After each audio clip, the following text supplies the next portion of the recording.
दो चीज़ें बड़ी इंपॉर्टेंट है शाह साहब। एक तो आ गया कि इस वक्त जो हमारा सिफारतकारी पर हमारा बड़ा इम्तिहान है, नैरेटिव्स की इस वक्त एक वॉर चल रही है, किस तरह से अपना मुकदमा प्रेजेंट करना है, ये तो हमारा इम्तिहान होगा। इसमें चाइना फैक्टर बड़ा इंपॉर्टेंट है, क्योंकि जब हम देख रहे थे कि सारी सिचुएशन हुई, इसमें जो थोड़ी बहुत हमें नज़र आई कि सपोर्ट वो तालिबान की जानिब से इंडिया को नज़र आ रही थी, क्योंकि उस तरह से तालिबान ने कंडेम जो पहलगाम अटैक को किया, लेकिन उसके बाद जवाबबंदी हमने देखी, उस जानिब से खामोशी देखी। लेकिन अब चाइना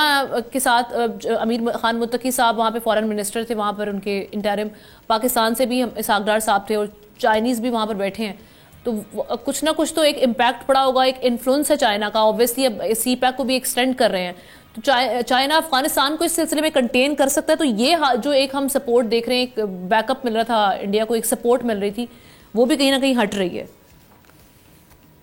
ऑफर किया Pakistan, Uzbekistan, Afghanistan rail link के लिए भी वो कहते हैं पैसा देने के लिए तैयार है। मेरे ख्याल में जो पाकिस्तान के लिए एक बड़े फायदेमंद चीज हुई है वो ये है कि जो ट्राइपार्टाइट अलायंस बन गया है पाकिस्तान, चाइना और अफगानिस्तान का, ये बड़ा इंपॉर्टेंट है। और मेरे ख्याल में इंडिया को हमने उठा के बाहर फेंक दी, ये हमारी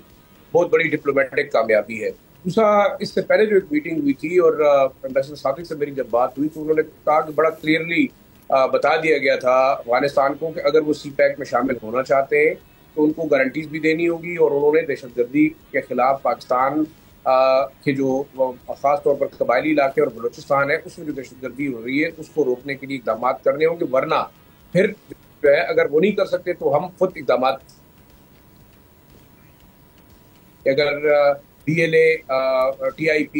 और साथ साथ TTP के खिलाफ एक्शन नहीं होता तो फिर हम क्रॉस बॉर्डर भी जाएंगे और इस वक्त एक बड़ा अच्छा मौका है। मैं दूसरी तरफ आना चाह रहा हूँ, तालिबान का एक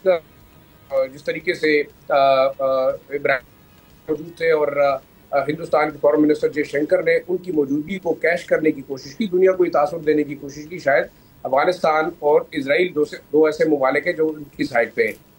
इंटरनल चीज ये है कि ये एक पॉलिटिकल स्टंट है जो उन्होंने खेलने की कोशिश की। दूसरा, आपकी बात बिल्कुल दुरुस्त है कि अफगानिस्तान ने कंडेम नहीं किया उन मदारिस पे हमले, उन मसाजिद पे हमले जो कि जो है इन लोगों के साथ मसलगी तौर पर भी काफी हद तक अफगान जहाद के दौरान तालिबान को सपोर्ट भी किया। बल्कि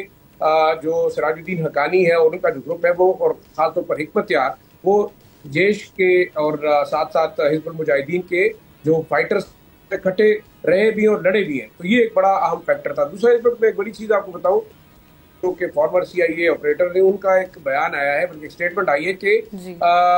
इस वक्त हिंदुस्तान ने कोशिश की है कि उन डिसग्रंटल तालिबान को, या जो इस वक्त तालिबान के ग्रुप के अंदर ग्रुप बंदियां मौजूद है, उन मिलिटेंट्स को इस्तेमाल किया जाए उन एंटी इंडिया बकौल उन इंडियन हुकूमत के, जो कि उनके खिलाफ कश्मीर में जहाद करते रहे। तो ये एक बड़ी खतरनाक सूरत हाल है कि अगर इन प्रॉक्सीज को इस्तेमाल करके हमारे यहाँ मजहबी लीडरशिप को टारगेट किया जाए तो ये बड़ा खतरनाक। और हमने देखा, आपको पता है, JUIF के तकरीबन 8-9 सरकर्दा लीडर्स को मारा गया बलूचिस्तान में, खैबर पख्तूनख्वा में, डेरा इस्माइल खान में, जो उसका एक हिस्सा था। आखिरी जो इंपॉर्टेंट चीज है इस वक्त, देखें, आज की जो DGISPR की स्टेटमेंट अपनी जगह पे, लेकिन मैं एक दिन पहले की स्टेटमेंट पे जाऊंगा जब जनरल आसिम मुनीर और हमारे वज़ीर आज़म शहबाज शरीफ साहब ने एक बड़ी क्लियर कट स्टेटमेंट इशू की कि अब हम जो फॉरेन स्पॉन्सर्ड प्रॉक्सीज हैं उनके खिलाफ एक्शन को लॉजिकल एंड तक पहुंचाएंगे। तो मेरे ख्याल में ऑपरेशन का फैसला बड़ा क्रिटिकली हो भी चुका है और आपको अंदर की मैं खबर दूं, बड़ी हद तक मोबिलाइजेशन हो भी चुकी है ट्रूप्स की। हाँ,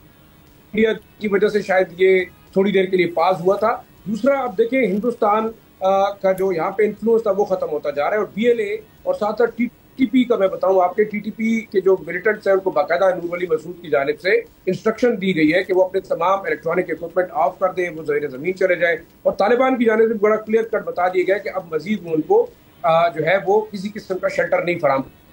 चंद दिनों में अगर बॉर्डर के इस साइड पे एक बड़ा काइनेटिक ऑपरेशन होता है तो BLA और TTP दोनों के लिए काफी मुश्किल सूरत हाल होगी। आखिरी बात मैं करना चाहूंगा, हिंदुस्तान ने जो प्रॉक्सी वॉर शुरू की थी हमारे वेस्टर्न बॉर्डर के ऊपर, वो पाकिस्तान, चाइना और अफगानिस्तान के सी पैक के एक्सटेंशन, और दूसरा देखिए डिप्लोमेटिक हमने टाइज जो है वो रिस्टोर करने की बात की है। हमने सफीर की हद तक सुफरा की जो डिप्लॉयमेंट है उसके ऊपर बात की है। तो मेरे ख्याल में अब अफगानिस्तान हमारे साथ है कि छोटी छोटी चीजें जो है उनको रिजॉल्व किया जा सकता है। आखिरी चीज ये कि पाकिस्तान को अफगानिस्तान के साथ इस वक्त जो अलायंस हो रहा है उसको लूज नहीं करना चाहिए, क्योंकि हम किसी सूरत में अपने वेस्टर्न बॉर्डर के ऊपर दोबारा इंडियन इन्फ्लुएंस को जगह नहीं देगी। सब्सक्राइब करें और बेल दबाएं ताकि कोई खबर रह न जाए।